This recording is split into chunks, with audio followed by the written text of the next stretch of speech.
Bonjour, je m'appelle Arthur et je suis élève en 5e secondaire à l'Institut Sainte-Marie à Huy et je vais aujourd'hui vous montrer comment j'ai fabriqué une électrovanne connectée. Pour ce projet, j'ai besoin d'une carte électronique à programmer. J'ai choisi la carte électronique ESP32 car celle-ci dispose non seulement de la connectivité Wi-Fi qui va me permettre de fabriquer donc une vanne connectée. Ensuite, il me faudra aussi un relais. En effet, les sorties qui sont disponibles sur la carte ESP32 ne peuvent délivrer une tension que de 3,3 volts. Or, l'électrovanne, elle, a besoin d'une tension de 24 volts pour être actionnée. Le relais va donc permettre de contrôler le passage ou non d'une tension de 24 volts avec une tension plus petite de L 3,3 volts. Il me faudra aussi un bouton poussoir qui permettra d'ouvrir la vanne sans devoir utiliser son téléphone si on est juste à côté du boîtier, d'un convertisseur courant continu vers courant continu qui va me permettre de convertir la tension d'entrée du boîtier de 24 volts en une tension de 5 volts qui va permettre d'alimenter le SP32. D'une électrovanne. Cette électrovanne fonctionne en 24 volts, donc comme je l'ai expliqué plus tôt, il faudra un relais. Et pour finir, il me faudra aussi une alimentation 24 volts qui va permettre d'alimenter l'ensemble du montage. J'ai ensuite réalisé le schéma électrique de mon montage.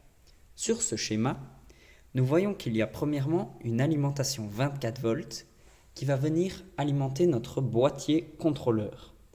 Dans ce boîtier contrôleur se trouve un convertisseur DC-DC qui va abaisser la tension 24 volts vers une tension de 5 volts pour alimenter la carte électronique ESP32. Le 24 volts va aussi être redirigé vers le relais. Le relais va contrôler le passage ou non de ce courant de 24 volts.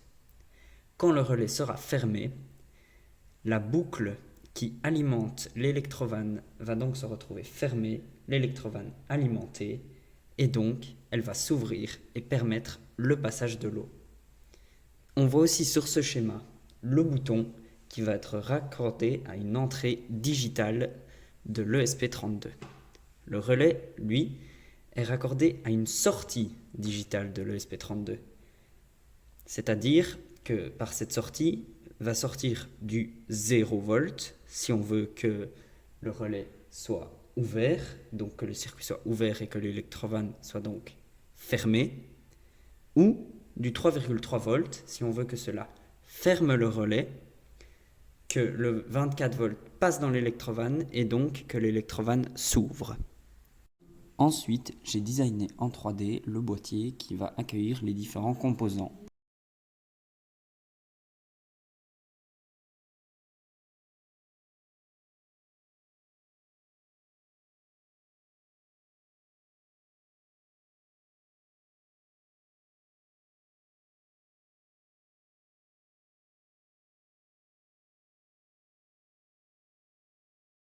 Vient ensuite la fabrication de notre système.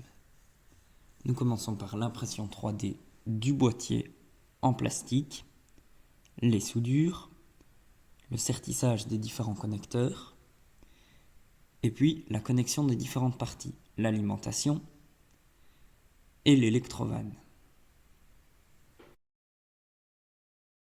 Pour enfin obtenir notre circuit final. Notre arroseur connecté DIY doit maintenant être connecté à une box domotique. J'ai déjà sorti une vidéo qui montre comment fabriquer une box domotique et y ajouter ses premiers objets connectés. Maintenant, nous allons avoir besoin d'un accès externe à cette box domotique. Un accès externe signifie que on va pouvoir accéder à la box en étant connecté à un réseau Wi-Fi différent du réseau Wi-Fi local. Donc par exemple, si je suis en France, je vais pouvoir contrôler l'arroseur. Pour cela, on va utiliser un système qui s'appelle le DNS, qui est l'abréviation de système de nom de domaine, et un système qui va nous permettre d'éviter de devoir taper l'adresse IP de notre maison pour accéder au serveur qui se trouve dans celle-ci.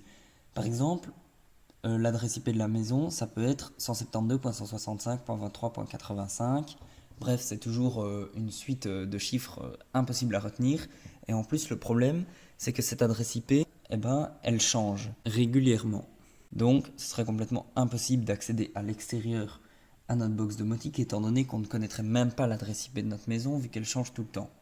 C'est là qu'intervient le DNS, qui va permettre de juste avoir à taper un nom de domaine, par exemple home.com, pour être redirigé automatiquement vers notre serveur qui est dans notre domicile. Car le DNS, lui, va en permanence connaître l'adresse IP de notre domicile et pouvoir donc relier le nom de domaine à cette adresse IP. Donc au niveau du code que l'on va envoyer dans l'ESP32, c'est assez simple. Ici, on va déclarer sur quel pin est fixé notre Electrovan, donc sur le pin 21 de notre carte ESP32. Ici, on va déclarer sur quel pin est fixé l'interrupteur qu'on a placé sur le boîtier pour déclencher manuellement l'Electrovan. Donc on voit qu'il est placé sur le pin 15.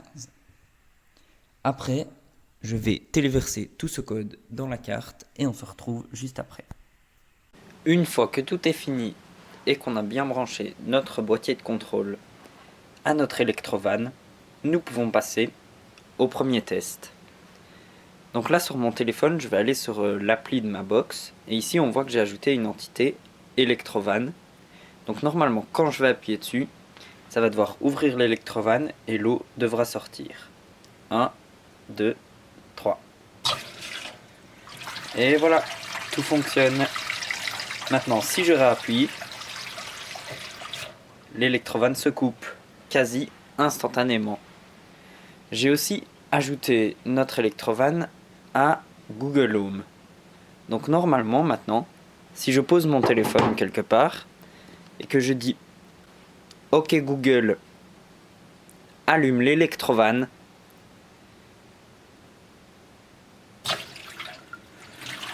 OK Google, éteins l'Electrovan. Et voilà, nous avons créé une Electrovan pilotable depuis un téléphone ou même avec un assistant vocal